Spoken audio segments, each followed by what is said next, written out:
بسم اللہ الرحمن الرحیم۔ بسم اللہ الرحمن الرحیم۔ السلام علیکم ورحمۃ اللہ وبرکاتہ۔ عزیز طلبہ، آج الفوز الکبیر فی اصول التفسیر کا سبق نمبر 67 ہے، اور اس سبق کے اندر ہم آیت منسوخہ وعلی الذین یطیقونہ فدیۃ طعام مسکین کی وضاحت پڑھیں گے، یعنی جو سورہ بقرہ کی آیات منسوخہ جن کا ذکر گزشتہ اسباق میں گزر چکا ہے کہ سورہ بقرہ میں آیات منسوخہ جو ہیں وہ پہلی جو ہے وہ گزر چکی ہے گزشتہ سبق میں، اور آج دوسری آیت جو ہے وعلی الذین یطیقونہ فدیۃ طعام مسکین جس کو شاہ صاحب نے ذکر کیا ہے اس کی ہم وضاحت پڑھیں گے۔ حضرت شاہ صاحب رحمہ اللہ تعالی فمن البقرہ سے سورہ بقرہ کے اندر جو 6 آیات منسوخہ ہیں ان کی تفصیل ذکر کر رہے ہیں۔ ان میں سے پہلی گزر چکی ہے اور دوسری آج ذکر فرمائیں گے۔ قولہ تعالی وعلی الذین یطیقونہ فدیۃ طعام مسکین، قیل منسوخۃ بقولہ تعالی فمن شہد منکم الشہر فلیصمہ، وقیل محکمۃ ولا مقدرۃ۔ قلت عندي وجه آخر وهو أن المعنى وعلى الذين يطيقون الطعام فدية هي طعام مسكين، فأزمر قبل الذكر لأنه متقدمة رتبة، وذكر الضمير لأن المراد من الفدية هو الطعام والمراد منه صدقة الفطر۔ عقب الله تعالى الأمر بالصيام في هذه الآية بصدقة الفطر كما عقب الآية الثانية بتكبيرات العيد۔ اس عبارت کا ترجمہ یہ ہے، اللہ تعالیٰ کا ارشاد وعلی الذین یطیقونہ فدیۃ طعام مسکین کہا گیا کہ یہ منسوخ ہے، اس کے فرمان فمن شہید منکم الشہر فلیصم سے، وقیل محکمۃ، اور یہ بھی ایک قول ہے کہ یہ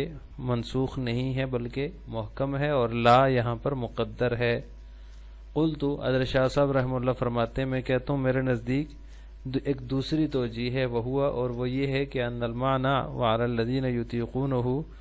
کے معنی یہ ہیں اور ان لوگوں پر جو کھانا کھلانے پر قدرت رکھتے ہوں، فدیۃ فدیہ ہے، یہ طعام مسکین وہ ایک مسکین کا کھانا ہے۔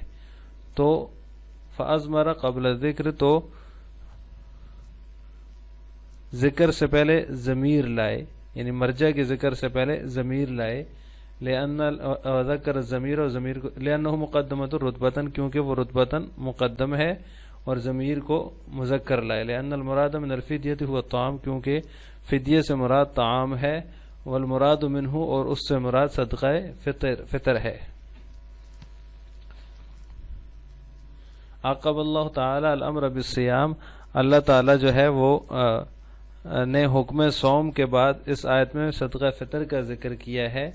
کما عقب الآیت الثانیہ بتکبیرات العید، جیسا کہ دوسری آیت کے آخر میں تکبیرات عید کا ذکر ہے۔ یہاں سے مصنف رحمہ اللہ تعالیٰ ان 21 آیات منسوخہ کی مثالوں میں سے دوسری مثال ذکر کر رہے ہیں، جن میں سے 6 جو ہے سورہ بقرہ میں ہیں، پہلی گزر چکی ہے یا ایھا الذین آمنوا کتب علیکم اذا حضر احدکم الموت، جو وصیت سے متعلق ہے وہ گزر چکی ہے، اور جو دوسری ہے اس کا ذکر کر رہے ہیں جو متاخرین کی اصطلاح کے مطابق منسوخ ہے، اور علامہ سیوطی رحمہ اللہ تعالی نے الاتقان فی علوم القرآن کے اندر اس کو تفصیل اور تنقید کے ساتھ ذکر کیا ہے۔ تو اس میں سے آج دوسری مثال وعلی الذین یطیقونہ فدیۃ طعام مسکین، اس کی تفصیل ہم آج پڑھیں گے۔ متن میں پہلے نسخ کے سلسلے میں اسلاف کے 2 نظریے پیش کیے گئے، پھر مصنف نے اپنی رائے پیش کی، یعنی پہلے جو نسخ ہوا ہے اس میں 2 اسلاف کے نظریے پیش کیے گئے ہیں۔ حضرت شاہ صاحب رحمہ اللہ تعالی نے متن میں یہ 2 نظریے پیش کیے اور پھر اس کے بعد اپنی رائے کا ذکر کیا ہے۔ پہلا نظریہ تو یہ پیش کیا وعلی الذین یطیقونہ فدیۃ، یہ منسوخ ہے، اور اس کا ناسخ جو ہے وہ فمن شہید منکم الشہر فلیصمہ ہے، یعنی تم میں سے جو کوئی بھی رمضان کا مہینہ پائے تو اسے چاہیے کہ وہ روزہ رکھے، یہ اس کے لیے منسوخ ہے، جمہور اسی کے قائل ہیں۔ اس کی دلیل جو ہے وہ بخاری مسلم میں حضرت سلمہ بن اکوع رضی اللہ تعالیٰ عنہ کی حدیث ہے، جس میں وہ فرماتے ہیں کہ جب یہ آیت نازل ہوئی وعلی الذین یطیقونہ فدیۃ،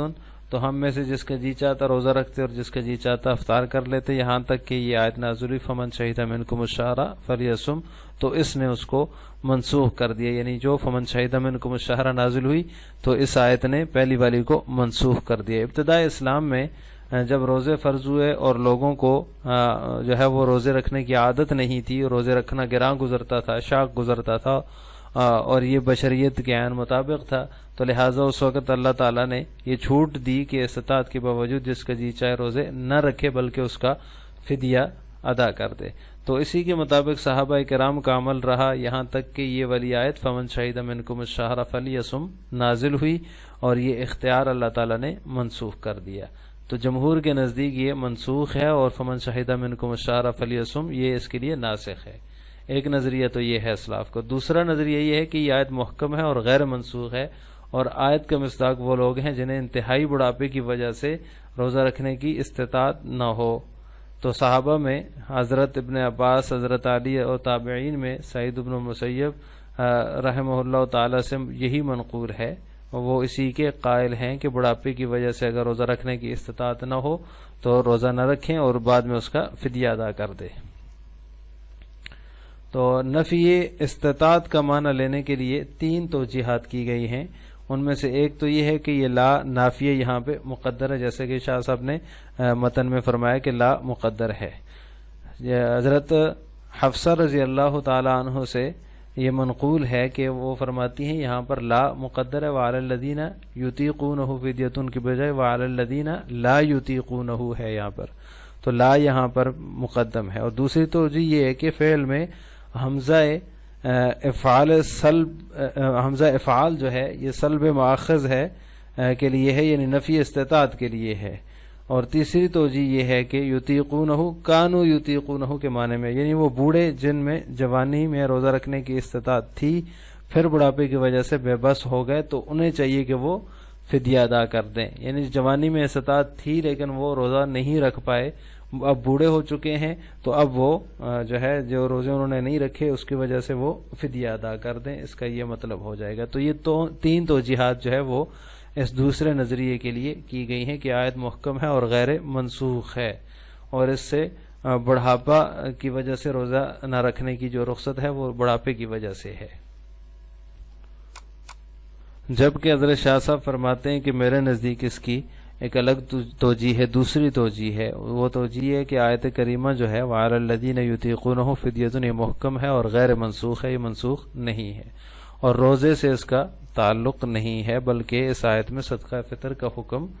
بیان ہوا ہے، یعنی جب لوگ فدیہ یعنی طعام مسکین یا صدقہ فطر پر قادر ہوں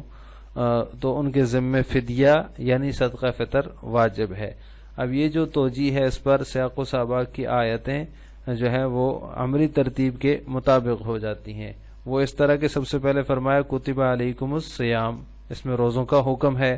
پھر فرمایا وعلی الذین یطیقونہ فدیۃ طعام مسکین، اس میں صدقہ فطر جو ہے وہ واجب فرما دیا، اور پھر آگے جو ہے فرمایا وَلِتُكَبِّرُوا اللَّهَ عَلَىٰ مَا هَدَاكُمْ، اس میں نماز عید کا ذکر ہے۔ تو اس صورت میں یطیقونہ کی جو ہو ضمیر ہے، ضمیر منصوب جو ہے اس کا مرجع فدیتن ہوگا، جبکہ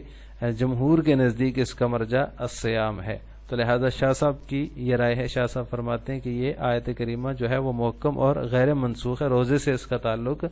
نہیں ہے بلکہ اس کا تعلق جو ہے وہ صدقہ فطر سے ہے۔ یہاں عبارت میں فَأَزْمَرَ قبل ذکر، یہاں پر شاہ صاحب رحمہ اللہ تعالیٰ کے اشکال کا جواب دے رہے ہیں۔ وہ اشکال یہ ہے کہ ضمیر پہلے ہے اور فدیتن بعد میں ہے، تو لہٰذا اضمار قبل ذکر لازم آ رہا ہے۔ تو مصنف رحمہ اللہ تعالیٰ نے اس کا جواب دیا فَأَزْمَرَ قبل ذکر لِأَنَّهُ متقدم رتبتاً، کیونکہ وہ رتبتاً مقدم ہے، جس کا مطلب یہ ہے کہ وَعَلَى الَّذِينَ يُطِيقُونَهُ یہ خبر مقدم ہے اور فدیتن مبتدا مؤخر ہے، لہٰذا فدیتن جو ہے وہ رتبتاً مقدم ہے اور اضمار قبل ذکر لازم نہیں آئے گا اس صورت میں۔ پھر وذکر الضمیر، اس سے دوسرے اشکال کا جواب دے رہے ہیں، وہ یہ ہے کہ فدیۃ مؤنث ہے اور اس کی ضمیر جو ہے یہ مذکر ہے، لہٰذا ضمیر اور اس کے مرجع میں مطابقت نہیں ہے۔ تو اس کا جواب دے دیا شاہ صاحب نے، فرمایا کہ اپنا وذکر الضمیر لأن المراد من الفدیۃ هو الطعام، فدیہ سے مراد طعام ہے اور طعام مذکر ہے، تو لہٰذا ضمیر اور مرجع میں معنن مطابقت ہوگی، تو لہٰذا اس اشکال کا جواب بھی انہوں نے اپنی اس عبارت سے دے دیا ہے۔ آج کے سبق کا خلاصہ یہ ہوا کہ ہم نے آیات منسوخہ کی دوسری مثال یعنی سورہ بقرہ کی جو 6 آیات ہیں ان میں سے دوسری مثال جو ہے وعلی الذین یطیقونہ فدیۃ طعام مسکین کی تفصیل پڑھی ہے۔ آخر میں آپ حضرات سے 2 سوال ہیں۔ پہلا سوال یہ ہے کہ وعلی الذین یطیقونہ سے متعلق شاہ صاحب کی رائے کیا ہے؟